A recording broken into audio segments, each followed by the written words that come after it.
Queridos, hoje nós tivemos aqui muitos músicos. E me lembrei, quem aqui toca um instrumento? Um instrumento. Levanta a mão aí, quem toca instrumento, que a maioria não toca. Coisa boa, um instrumento. Eu ouvi uma história de um músico que ele perdeu a inspiração. Ele já não estava compondo tanto mais. Ele estava meio chué, meio tristinho. E ele foi se aconselhar com o músico era jovem. Ele foi se aconselhar com um músico maduro, um músico mais sábio. E diz a história que ele chegou para conversar com um músico mais sábio, mas o músico, antes de entrar no assunto da música, falou assim, rapaz, vai para a floresta, fica lá um tempinho, me fala o que você escuta. Aí você volta, a gente conversa, pode ser? Ele ficou meio confuso, mas falou assim, tá bom. Diz que foi. E quando vocês já foram na floresta, né? E diz que quando ele chega na floresta, ele fica quietinho lá na floresta, ele escuta então as primeiras coisas. Talvez o barulho do vento, o barulho das folhas, o barulho dos pássaros. Mas ele ficou mais quietinho. E aí ele começou a ouvir que longe parece que tinha um riacho. Parece que ele começou a ouvir o zumbido de um inseto. Parece que ele começou a ver o farfalhar ali das folhas e foi notando os barulhos invisíveis aos ouvidos naquela situação. E depois que passou esse tempo, ele falou assim, vou voltar. E voltou. E aí o mestre perguntou para ele assim, e aí? O que você ouviu? Aí ele falou, eu ouvi sons invisíveis, sons que eu não estava ouvindo faz tempo. E ele falou, é isso. Às vezes você precisa se aquietar para poder ouvir coisas que estão aí e você não está percebendo. Inspirado nessa história e dos nossos músicos brilhantes aqui hoje, quem canta, quem toca, eu queria convidar vocês para a gente ouvir 3 vozes que podem estar invisíveis ao meu e seu ouvido. Elas não são inaudíveis, por isso eu uso esse trocadilho dos invisíveis, porque elas existem. E elas são possíveis de ser ouvidas. E a gente vai passear de um jeito diferente. Nós vamos passear por 3 textos, 3 passagens. E nós vamos, por partes, tentar ouvir nas Escrituras essas 3 vozes. Nós vamos juntos. A primeira voz, eu vou chamar assim, é a voz do necessitado. A voz do necessitado. E para ouvi-la, nós vamos juntos ao livro de Atos, Atos dos Apóstolos, capítulo 16. Atos dos Apóstolos, capítulo 16. A gente lê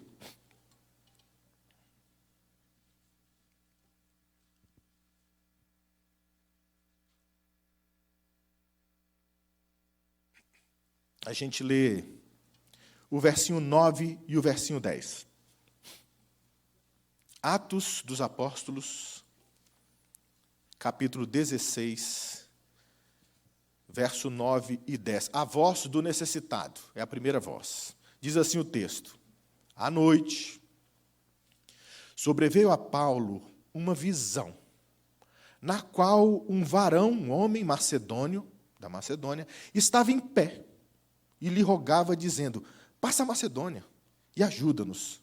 Assim que teve a visão, imediatamente procuramos, Paulo e a turma que estava com ele, partir para aquele destino, concluindo que Deus nos havia chamado para lhes anunciar o Evangelho. A voz do necessitado é a primeira voz que eu convido vocês a gente ouvir. Vocês, se você está andando aqui em Brasília, e alguém pede carona, você dá?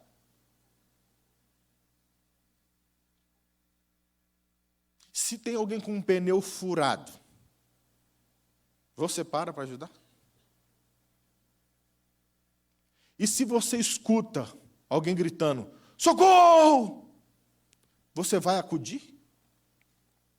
Qual que é a sua reação diante desses pedidos?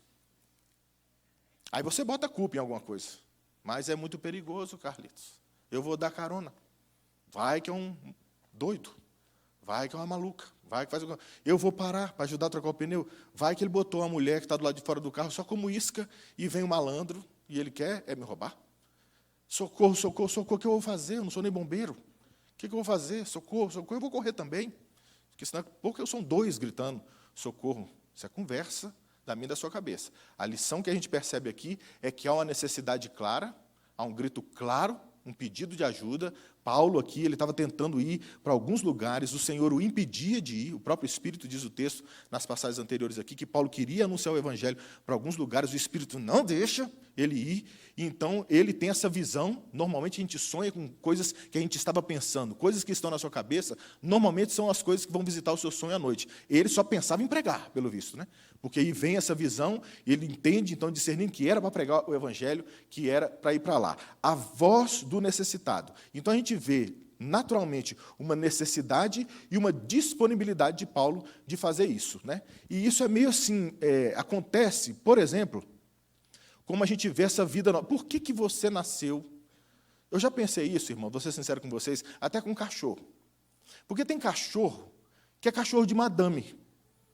E ele é branquinho, ele é fofinho, ele come talvez as melhores comidas, e eu vejo o cachorro de rua. Ou eu vejo um cavalo de hípica, bem cuidado, brilhoso, crina, tudo beleza, e eu vejo um cavalo de carroça na rua. Eu falo, rapaz, por que esse cavalo veio de carroça e não veio de hípica?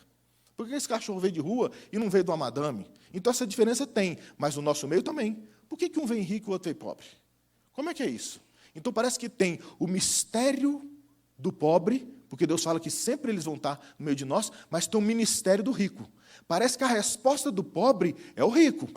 Já que o rico veio rico e tem pobre no planeta, o meu ministério deveria ser ajudar essa causa, porque há uma necessidade, há o pobre. Então, é um mistério. Eu não sei descrever por que Deus fez, ou mantém, ou deixa a gente pobre.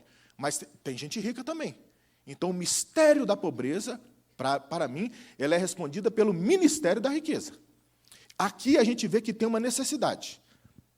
Paulo ouve, passa a Macedônia e ajuda-nos. Então, há uma necessidade clara. Quando há um grito de socorro, é porque é para causar na gente mudanças em um comportamento natural. A gente falou do socorro. As aeronaves, quando estão voando, elas têm uma palavra, tem vários códigos para se comunicar, e uma delas é Mayday. Mayday. Mayday. Com esse código muda tudo. Se tinha avião na frente para pousar, se tinha uma pista que tinha prioridade para alguém, Mayday deu problema na aeronave. Eu não sei se é falta de combustível, se é pane elétrica, o que aconteceu, se tem alguém morrendo lá dentro, alguma coisa aconteceu. Para tudo para poder ajudar.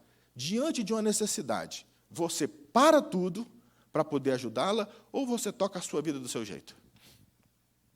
Arrumando uma dessas desculpas que a gente falou aqui. Mas, veja bem. Se a gente pegar uma abordagem, e é o tema anual da nossa igreja, que são as missões, uma abordagem missiológica, essas necessidades, elas estão aí. Como eu falei para vocês, existe uma lista de países que os cristãos são mais perseguidos no planeta. O primeiro país da lista é a Coreia do Norte. Escura. Precisa de gente. Podemos, inclusive, orar. É sempre delicado orar pela Coreia do Norte, mas eu achei que eu nunca teria alguém próximo, mas Deus me deu esse presente de ver um missionário que eu conheço, de dentro do meu coração, que já foi missionário em alguns lugares também. Aí eu vou tentar falar menos dele aqui, porque eu não sei se isso pode ser perigoso no futuro, mas ele, que já foi missionário em alguns lugares, que tem filhos em idade adolescente e pré-adolescência, está indo para a Coreia do Norte. Como que alguém vai para a Coreia do Norte? Passa a Macedônia e ajuda-nos, porque há uma necessidade. Diante de uma necessidade, deve haver uma disponibilidade de alguém ir. Nesse caso, esse irmão, ele tinha uma habilidade que era a resposta para a necessidade. Ele tinha uma formação que dava para encaixar ele na Coreia do Norte, para a gente plantar ele lá. Ele vai como esse profissional aqui. É o jeito que tem. Paulo, que era pregador, veja que diante de uma necessidade, aciona a disponibilidade. Ele era pregador. Ele discerne, então, naquele sonho, para eu ir para a Macedônia, para fazer o quê? Para anunciar o Evangelho, porque ele era pregador. Diante de uma necessidade, você e eu, nós somos alguma resposta para essa necessidade. Qual a sua disponibilidade? O que eu e você, a gente sabe fazer?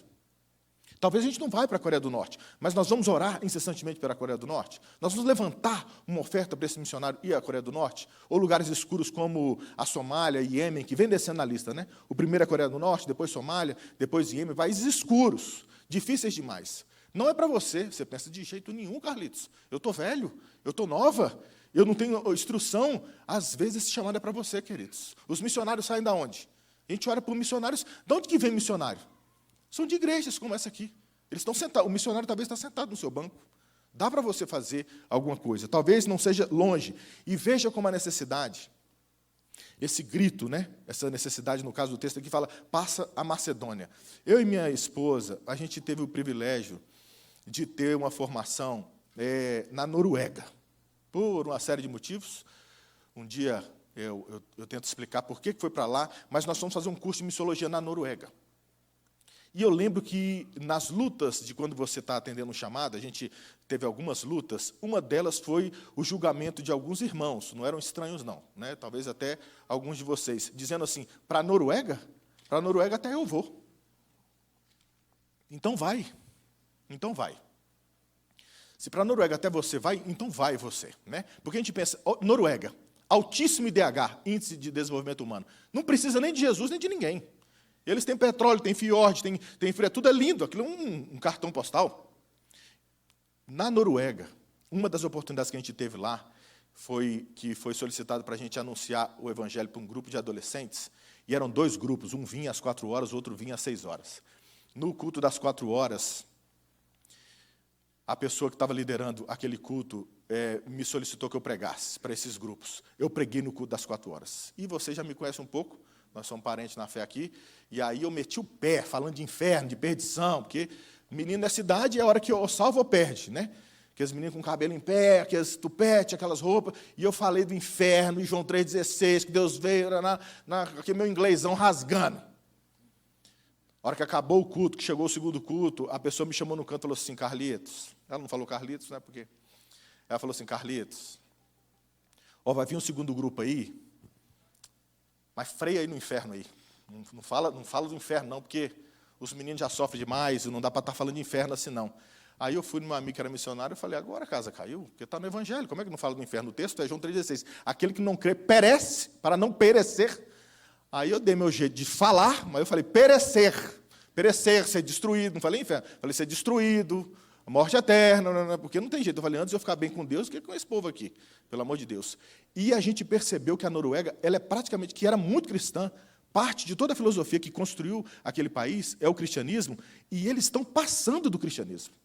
Então, você pensa assim, mas a voz do necessitado viria da Noruega, pois um casal que aconteceu na nossa turma, que é um brasileiro de Goiânia, ninguém é perfeito, ele de Goiânia, casou com a norueguesa, que era da nossa turma, o Júnior e a Maria. Eles já vieram aqui, viramos grandes amigos. O Júnior e a Maria é pastor presbiteriano formado aqui, formado também em Direito, e eles estavam com um chamado para ir para o Uzbequistão, e discernir um chamado de Deus para ficar na Noruega. A Noruega, procurando pastor para pastorear a igreja, ele competiu com um pastor norueguês, ele com o norueguês que cabe num selo, que ele sabia falar de norueguês, o povo quis ele, porque ele pregava Bíblia.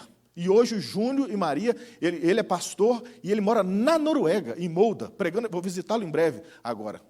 Noruega. Por que eu estou dizendo isso? A voz do necessitado, ela vem de qualquer lugar. Não é só da África, não é só dos indígenas, é de qualquer lugar. Se não fosse na Noruega, que a gente viu essa necessidade lá, depois eu e a Nanda, a gente morou, por exemplo, em Washington, nos Estados Unidos. Aí você pensa, país cristão, não tem problema. Pois eu fui escolher um seminário para estudar, que é o RTS, Seminário Reformado Teológico. Pensei, estou na casa do ensino, né? Seminário Reformado Teológico. Pois eu tive um professor liberal dentro do seminário, falando, veja bem essa história, não é tão literal essa parte da Bíblia. Eu falei, mas aí como é que faz? E vocês sabem como está os Estados Unidos? Os Estados Unidos precisam do evangelho? Há uma voz do necessitado vindo dos Estados Unidos? Assim também, pois nós fizemos um estágio em Israel e Nazaré, da onde o cristianismo foi parido, em Nazaré, em Israel, a gente morou lá, pois em Nazaré, em Israel, a gente viu batalhas entre cristãos e judeus, e ministérios que a gente fez em presídios, em várias coisas. Um casal que a gente morou com eles lá, que eles têm força de 12 tratores, trabalhando, eu e a Nanda, a gente cansava, jovem, eles velhos, e trabalhavam muito mais do que a gente, incansáveis. Pois eles estão lá até hoje pregando o evangelho. Quando você vai imaginar que Noruega, que Israel ou que Estados Unidos precisam do evangelho? Porque essa voz ela é meio invisível. É a voz da necessidade. Passa a Noruega e ajuda-nos. Vem para cá, a gente está precisando. Há uma necessidade e a disponibilidade pode ser você. O Júnior foi para lá, goiano. Sente saudade de piqui, pediu para eu levar piqui. Eu falei, impossível, Júnior. Eu não vou ser preso por causa de piqui em aeroporto. Não tem chance para isso. Se a gente não pegar uma abordagem missiológica, estou falando de países que precisam do evangelho, E como eu falei, o missionário pode ser você. A gente pode pegar uma abordagem eclesiológica. Essas necessidades não estão aqui na igreja? Não tem um irmão aí que o casamento está acabando e que a gente não percebe e não faz nada? Não tem uma irmã que não tem a feira que você consegue fazer e a gente não percebe, não faz nada? Não tem um irmão que está precisando de alguma coisa? Não tem um irmão que está precisando de atenção e a gente não faz nada?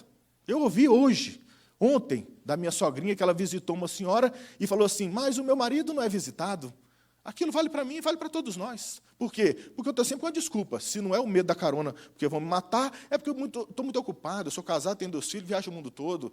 Desculpa esfarrapada.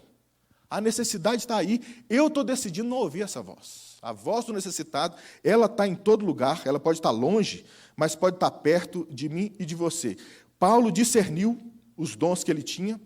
Ele podia pregar o evangelho diante da necessidade e da disponibilidade. O meu desafio para vocês aqui, além de ouvir essa voz do necessitado, é tentar discernir qual é a sua habilidade. Inclusive, um parênteses, eu conversava com a missionária essa semana, tomando um café e vendo parte da angústia da alma dela, e ela já desembocando em algum prazer, ela veio de um período de crise muito grande, mas estava saindo, e muito interessante que ela e o marido falaram a mesma coisa em situações diferentes, né?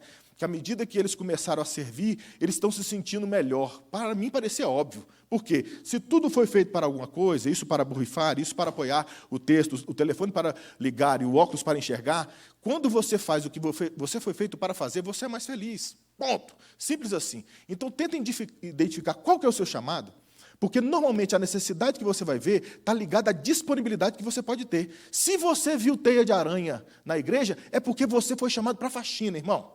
Pode ter certeza. Então, às vezes, ninguém vai tirar aquela teia. Mas se está te dando um ciricutico aqui, agoniado, porque está vendo sujo, varre. Varre. Pega uma vassoura, cria um ministério da varreção, faz alguma coisa. Um irmão aqui mandou um documento para o conselho pedindo para fazer o sopão. A gente já fazia uma entrega de sopão aqui que desvaneceu na pandemia. E ele falou assim, eu quero entregar sopão, quero entregar sopão. Aí pegou fogo nos presídios lá e vamos entregar sopão. Daqui a pouco começa de novo isso. Por quê? Porque tem gente que quer entregar sopa. Aí tem uma tia que gosta de cortar cenoura. Ela não vai lá entregar sopa para mendigo, mas se cortar cenoura, eu corto. Tem sempre uma disponibilidade. Qual que é a sua? Se você descobre para que você foi feita nessa vida, você vai enxergar a necessidade, e a sua disponibilidade é a resposta para aquela necessidade. E se você faz isso, você é mais feliz. Eu e minha princesa, lá na Noruega, a gente recebeu um convite para ir para o Azerbaijão, porque a minha formação era bancária. Quando eu saí daqui, eu era bancário. A gente recebeu um convite para ir para o Azerbaijão. Recebemos um convite, respondi a aplicação para eles, e a gente estava disposto a ir, mas era a formação de Deus para o meu coração e para o da Nanda, de disposição para poder ir, porque lá eu atuaria mais, talvez, como missionário bancário, né? Mas o centro da minha vocação era o que Deus me chamou para fazer, que é ser missionário dos missionários. Por algum motivo, essa aplicação nunca chegou, até me cobraram ela depois, eu falei, mandei, e o Espírito literalmente não entregou essa aplicação no endereço, porque eu mandei. Eu e a Nanda somos prova disso diante de Deus. E eu não fui para lá. Por quê? Porque a minha disponibilidade era essa aqui, eu ficar conversando com gente. Deus me chamou para isso. Então, o meu trabalho é muito simples. É muito medíocre, inclusive. Eu viajo para poder ouvir missionário e falar para ele não parar. É só o que eu faço. Eu vou até onde o missionário está e falo, não para. Porque eu admiro o que eles fazem, que eu jamais faria. Eu falo, não para, não para. Eu vou para o Iraque, eu vou para a Amazônia, eu vou para a Noruega e falo para o missionário, não para. Não para, você está aqui por isso. Você é um ponto de luz aqui. Qual que é a sua disponibilidade? O que você sabe fazer? Pois escuta, faz silêncio. Escuta a voz do necessitado. Que ele está pedindo uma ajuda que, de repente, é sua. É você. Amém, irmãos? Foi fraco. A seara é grande e os trabalhadores são poucos, queridos. Essa igreja, já falei para vocês, isso aqui não é um avião. Um avião é 150 sentados e 5 trabalhando. Isso aqui não é um avião. Levanta e trabalha, irmãos. Levanta e faz alguma coisa. Amém? A voz do necessitado. Vamos para uma segunda voz. Uma segunda voz. Não só a voz do necessitado, mas a voz do perdido. Ainda com a sua Bíblia aberta, agora vamos lá em Lucas 16. Lucas 16.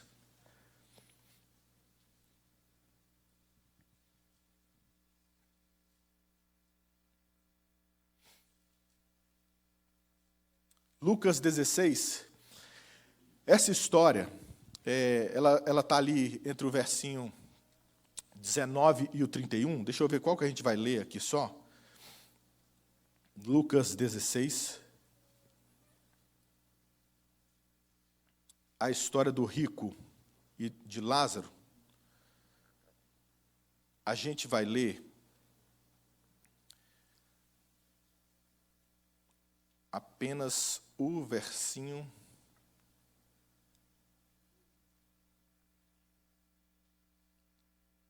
Deixa eu tentar descobrir o número dele aqui. Bom, de 16 a 19, Lucas 16, do 19 em diante. Ao invés de contar a história, deixa eu ler a história para vocês. Lucas 16, do 19 em diante. Ora, havia certo homem rico, que se vestia de púrpura e de linho finíssimo, e que todos os dias se regalava esplendidamente. Havia também certo mendigo, chamado Lázaro, coberto de chagas, que jazia à porta daquele, e desejava alimentar-se das migalhas que caíam na mesa do rico. E até os cães vinham lamber as úlceras. Aconteceu, morreu o mendigo, e ser levado pelos anjos para o seio de Abraão, o céu. Morreu também o rico e foi sepultado. No inferno, estando em tormentos, levantou os olhos e viu ao longe Abraão e Lázaro no seu seio, com Deus. Então, clamando, disse: Pai Abraão, Deus, tem misericórdia de mim e manda Lázaro que molhe a água, a ponta do dedo, e refresque a minha língua, porque estou atormentado nessa chama. Disse, porém, Abraão: Filho, lembra-te que recebeste os teus bens em tua vida, e Lázaro igualmente os males. Agora, porém, aqui, ele está consolado, tu em tormentas. E, além de tudo, está posto um grande abismo entre nós e vós, de sorte que os que querem passar daqui para vós outros não podem, nem os de lá passar para nós. Então replicou: Pai, eu te imploro que mandes a minha casa paterna.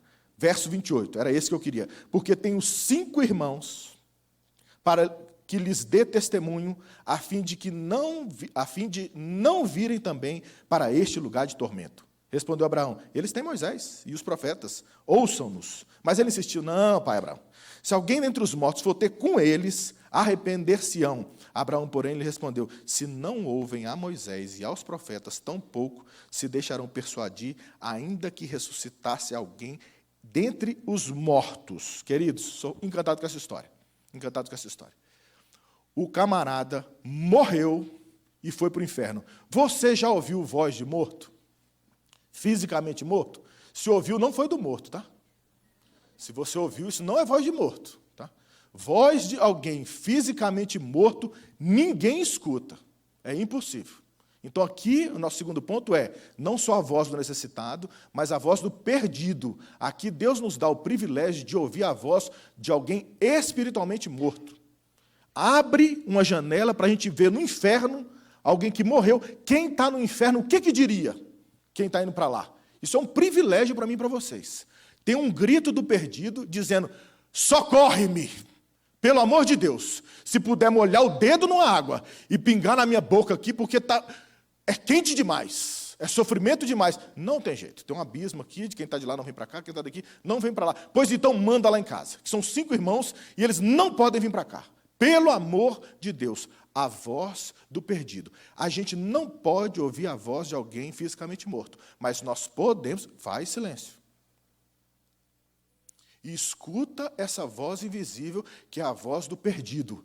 Eles estão gritando. Eles estão falando. Como estão gritando, Carlitos? Como a gente pode ouvir essas vozes? Vocês notaram que estourou no nosso tempo crise de ansiedade? Vocês notaram que a gente não falava de burnout? Agora, quem não fala inglês sabe o que é burnout, que é o esgotamento. Vocês notaram que parece que o povo não se matava tanto, e agora o povo está se matando? Vocês notaram que pastores evangélicos estão se matando? Vocês notaram que depressão agora é a doença do século? Vocês notaram que criança não brinca mais? Que pessoas não casam mais? Que os outros não se falam mais? Que a coisa está ficando esquisita? Vocês não estão ouvindo a voz do perdido, não? Essa voz que faz silêncio. E tenta perceber nas entrelinhas que eles estão gritando: socorro, socorro. Eu preciso de uma resposta. Toma remédio para dormir, toma remédio para sorrir e não resolve. O que é isso? É a voz do perdido dizendo: fala de Jesus para mim. Pelo amor de Deus, vai lá e fala para os meus, porque não tem solução. Essa voz está gritando. Onde ela está gritando? No seu trabalho, na sua família, na sua casa, na cidade. Ela está por aí, gritando: fala de Jesus para mim, fala de Jesus para mim. E a gente não escuta essa voz, mas que ela está aí, a voz do perdido. O grande lance, que talvez ajudasse a gente a conseguir compreender, né, a natureza da perdição. Para eu entender a perdição, eu teria que entender a eternidade. Eu só posso interpretar a perdição à luz da eternidade. Por quê? Porque o jeito que Deus fala, né, a competição que a gente tem de argumentos com o mundo, que não crê em Deus, a gente fala sobre a morte e fala, põe a barba de molho. Quando isso aqui acabar, você não vai ter mais oportunidade. Quando a gente prega, às vezes a gente anuncia e pergunta, o que vem depois? É um dos argumentos quando você vai pregar. É da onde a gente veio e para onde a gente vai. O que vem depois? E aí as pessoas pensam assim, quando morrer acaba, Carlitos. Quando morrer, aniquilação, acabou. Mas isso aí a moral levantaria. Se você fala isso, a moral que existe na sociedade ficaria de pé e falou, peraí, como assim? Então um bandido que tem uma vida toda torta, morreu, acabou, e quem lutou para ter uma vida moral e certa, morreu, acabou, isso não está certo não. Porque se for para morrer, acabou, não vale a pena eu ser santo. Eu prefiro ser bandido. Eu vou procurar os prazeres dessa vida, porque vai acabar mesmo, o final é o mesmo. Para que tanta luta? Por que não assaltar um banco? Eu preciso, eu quero viver desse jeito que a turma vive. Mas a moral fala, não é aniquilação. Mas mais do que a moral, o próprio Deus fala que não é uma aniquilação, que depois da morte acaba. É uma condenação. É uma condenação. E eu preciso entender isso à luz da eternidade. Porque essa condenação, ela é constante e consciente. Constante e consciente. Veja que o rico, no inferno, ele sabe que está no inferno. Ele sabe que não tem solução de sair dali eternamente. Então é um sofrimento, uma condenação consciente e constante. É isso que espera todos aqueles que não confessam o Senhor Jesus como Salvador. E à luz dessa eternidade, você vai viver longe dele eternamente ou na presença dele eternamente. Qual o caminho que você vai decidir? Qual o caminho que você vai escolher? Que voz você vai ouvir? Porque a notícia está sendo dada. Como foi dito aqui no texto, quando fala Moisés e os profetas, é a Escritura. Eles têm a palavra. Mas se voltar alguém morto lá, eles vão acreditar. Mas mesmo se voltar, Deus fala, mesmo se voltar alguém morto, não vão crer. Eles têm a Bíblia, pois a gente está anunciando o Evangelho. E as pessoas não estão crendo, mas o nosso papel é continuar anunciando. Para a gente conseguir entender essa ilustração do conscientemente e constantemente condenado, toda ilustração é ruim para explicar essas coisas de Deus, né? Mas a gente tenta fazer imitando Jesus, através das parábolas ali e das comparações, né? Imagine a maior montanha do nosso planeta, acho que é o Everest, né? A maior montanha do nosso planeta. Então é o Everest. Imagine o Everest, altíssimo, e um falcão, vamos imaginar também que um falcão consegue voar à altura do pico do Everest, e um falcão voasse ao pico do Everest e tirasse a cada 100 anos 1 grão de areia do Everest. 100 anos, sobe um falcão, tira 1 grão de areia do Everest e volta. 100 anos depois, vai e volta, até chegar ao nível do mar, o Everest. Depois o falcão começa a cavar 1 grão de areia a cada 100 anos. Essa é a natureza da condenação, constante e consciente. Condenado constantemente. Se eu entendo que a perdição é isso, eu preciso que eu e você, a gente encontre os 5 irmãos que esse homem falou aqui, hipoteticamente, tá? Meus 5 irmãos estão lá. Quem são os 5 irmãos que estão perto de você? Quem que precisa ouvir e ser livre dessa condenação? Para quem que você pode anunciar esse evangelho? Para quem que precisa dessa notícia? Jesus, queridos, ele não veio como um economista, porque o nosso problema ele não é material. Ele não veio como professor, porque o nosso problema não é educacional. Ele não veio como psiquiatra, porque o nosso problema ele não é mental. Ele não veio como político, porque o nosso problema não é social. Ele veio como salvador, porque o meu e o seu problema ele é existencial. Às vezes você tem dinheiro, tem saúde, tem tudo e tem um vazio dentro do peito. Ele veio para salvar o perdido, para salvar o pecador. Se você não se identificar como alguém vivendo essa angústia, que precisa dessa libertação para conseguir viver uma vida plena, só Jesus é a resposta. Não adianta nada disso. Se adiantasse, ele teria vindo de outra forma. Ele veio para salvar e buscar o perdido. E essa pessoa pode estar aqui essa noite. E ele está te chamando. Chega. Você não precisa mais viver do seu jeito. Eu sou a resposta para a sua angústia. Se você já é dele, me ajuda. E vamos juntos ouvir a voz do perdido e entregar essa notícia para o próximo.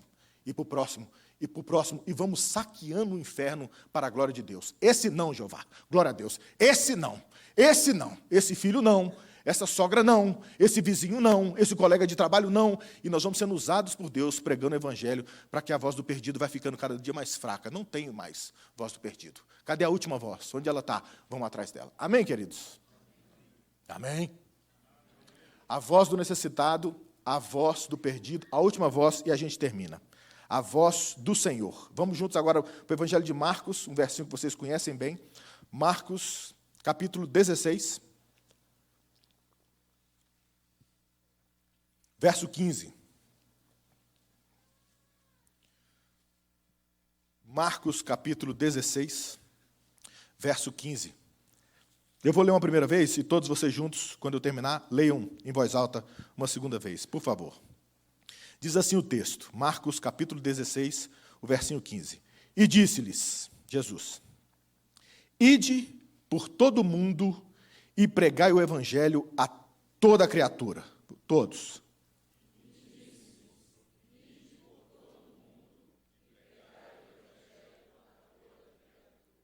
Amém.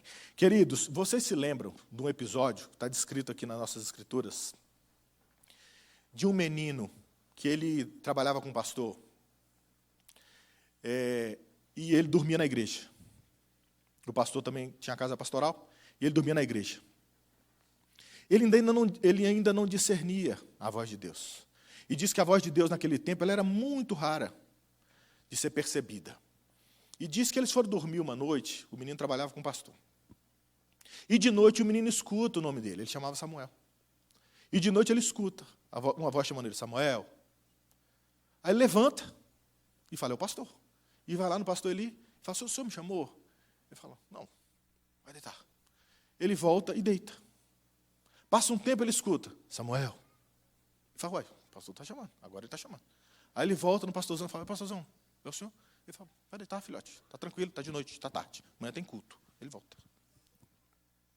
Aí a terceira vez, eu escuto Samuel. Aí vai lá. Aí o pastor, caiu a ficha. Ele falou, Samuel, quando você ouvir essa voz de novo, você pode responder assim, fala que teu servo te ouve, que Deus está querendo falar com você. Ele falou, fechou, vou dormir. E pela quarta vez, Deus falou, Samuel. Aí ele fala, fala que teu servo ouve. Veja a bondade de Deus, irmãos. Nós estamos nessa igreja aqui, tem gente que está há muito mais tempo do que eu. E esse Deus, uma das características do nosso Deus, não é tão somente a paciência, mas a longanimidade. Que a paciência é a irmã caçula da paciência. Rapaz, Deus chamou Samuel uma vez, chama duas vezes, chama três vezes. Para a gente, 3 é demais, né? Pois ele chamou a quarta vez, até Samuel ouvir. Vocês estão ouvindo Deus falando seu nome? João. Fábio. Lucas. Carlos. Deus, há quantos anos talvez Deus está te chamando? E você não está discernindo para que Ele está te chamando. Por que talvez sua vida não está tão boa assim? Será que não é porque talvez você está fazendo o que Deus não te chamou para fazer? Porque você está preferindo ouvir outras vozes. E Ele está falando, fulano, eu estou te chamando. Vem aqui, eu tenho uma missão para você. Deus fala nas Escrituras. E tem falado dessa igreja há muitos anos. A gente acostumou e está ouvindo, ou a gente está entendendo que palavra que é para eu fazer alguma coisa? Que notícia que foi para mim? Que eu acostumei. Esses dias eu ouvi algo interessantíssimo, já não lembro mais o endereço, que a gente se vicia tanto, eu acho que foi Guilherme de Carvalho, que a gente se vicia tanto em dopamina, que você se vicia no prazer que aquilo dá, que você passa, por exemplo, a evitar, vou dar o exemplo aqui da relação íntima entre homem e mulher. Quando a pessoa vai para a pornografia, é porque ela já não precisa da outra pessoa. É o que eu falo do grito, do perdido. A coisa está esquisita. E ela passa a ficar só com a pornografia, que ela fica só com a dopamina. Ela dá o pico de dopamina, ela tem aquele prazer, ela não precisa mais das relações e das pessoas. Porque o Deus é o ventre dela. Ela precisa, ela ter o pipoco. Ela tendo prazer, está resolvido. Isso pode acontecer com crentes, diz ele. Então a gente se acostuma a vir aqui na igreja para sentir esse quentinho. Você não está tendo intimidade com Deus, você não está ouvindo a voz de Deus, mas você vem porque é bom. A música ela tem esse poder, para o mal e para o bem. O batidão do funk faz um coração balançar pela batida, o ritmo.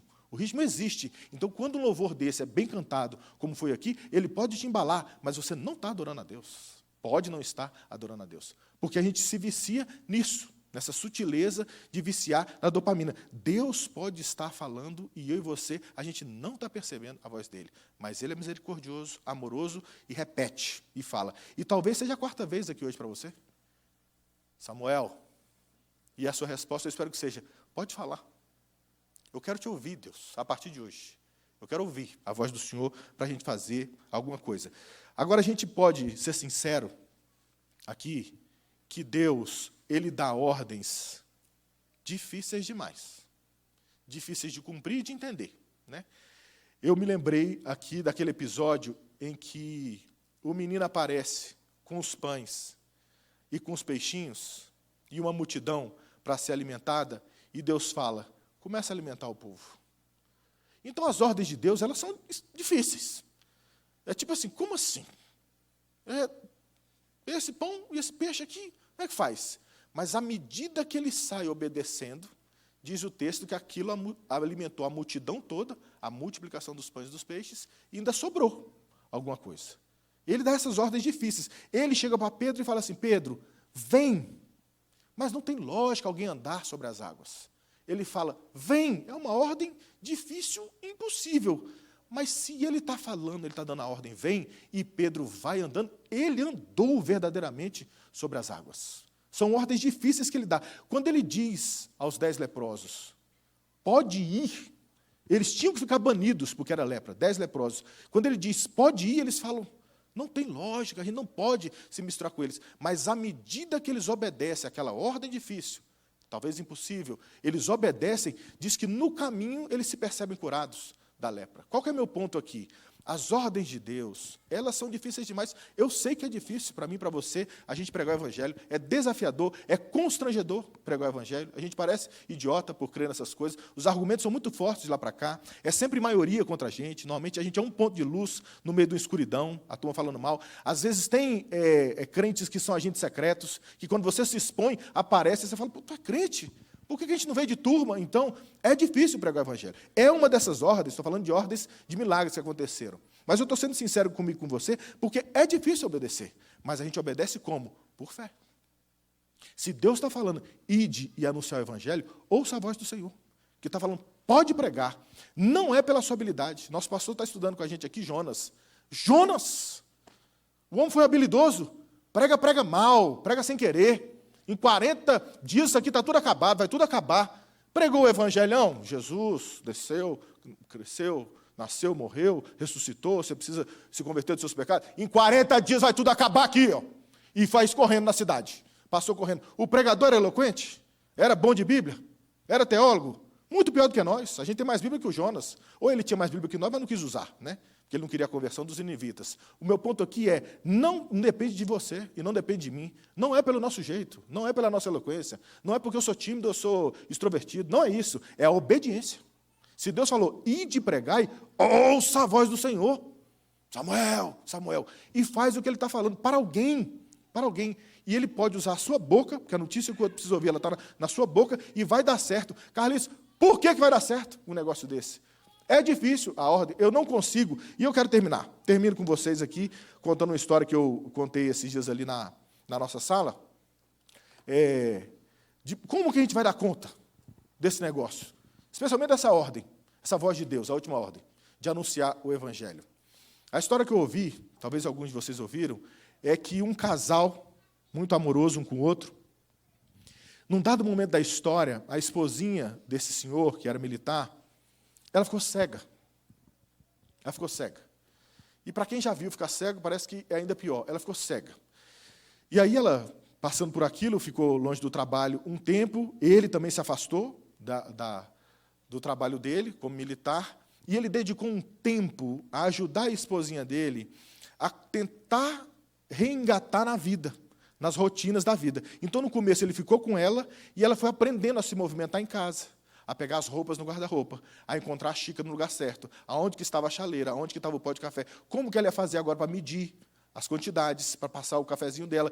Começou a ensinar ela a sair de casa, dominou a casa, dominou ali a rotina da casa. Começou a ensinar ela a sair de casa, o trajeto de ônibus para ela descer, quantos barulhos fariam, quantas paradas aconteceriam até que ela chegasse no emprego dela, para ela descer, se movimentando com a bengala, auxiliando na movimentação. E foi com ela no trabalho, algumas vezes, e desceu na parada, e entregou lá no prédio onde ela foi, aprendeu a subir pelas escadas, ou usar o elevador, tinha os botões em braille, e ela foi aprendendo. A hora que ela estava preparada, ele notou, ele falou assim, meu amor, você está pronta.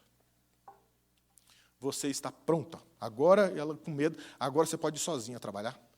E eu vou voltar para o meu trabalho. Você está pronta, coração. Pode ir. Vai dar certo agora. Dela, meu amor, mas será? Você está pronta. Fica tranquila. A partir de amanhã você vai sozinha.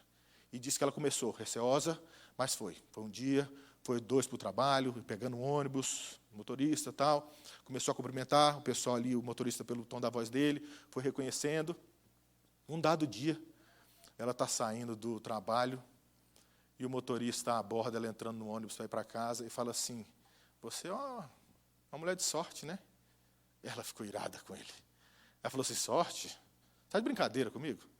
Eu cega, eu vivendo essa vida desse jeito, vai falar que eu tenho sorte? Ele falou assim, pois é, mas nesse tempo todo que você faz esse percurso, esses dias todos que você está aqui, tem um homem com uniforme militar que ele te acompanha o tempo todo. Todo dia ele está com você na parada, ele fica de longe, ele vê você comprar o seu pãozinho na padaria, ele vê você entrar no prédio, ele espera até você sair às 5 horas, ele te acompanha dentro do ônibus. E ela percebeu que era o marido dela. Por que a gente vai dar conta de fazer isso, de anunciar o evangelho, de viver como crente? Porque ele está nos acompanhando, queridos. Ele prometeu, eu estou com vocês todos os dias, até o final. Não é porque a gente vai dar conta, é porque ele está com a gente, vendo tudo que a gente vai fazer. É possível a gente ser resposta à voz do necessitado, à voz do perdido, e obedecer à voz do Senhor por causa dele. Jesus prometeu que está comigo, com vocês, até o final. Amém, irmãos?